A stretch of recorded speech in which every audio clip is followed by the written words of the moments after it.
Back to work naman tayo mga striker. Ito, yan, nakita ninyo, walang power. Ayan, nabuksan ko na mga striker. Pa natin ito, ganito lang mag-test ng cord nya. Yan, walang palo. Dito sa kabila, wala din. Kasi yung ganyang mga cord, madabes maputol yan.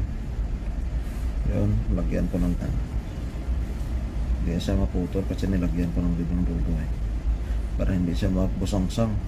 So ayan, ipitan natin yan, lagyan natin ng grasa yung kanyang gear. Balik natin, simple lang, ipapaayos mo pa kung alam mo lang naman. Kaya ito yan, ipitan natin, saksak, lagyan natin, tapos sampol yan, gawa naman ito. Yan, kandiyan lang talaga naman sa stress yan, ang prepare ng mga power. Ganito sa tayo sa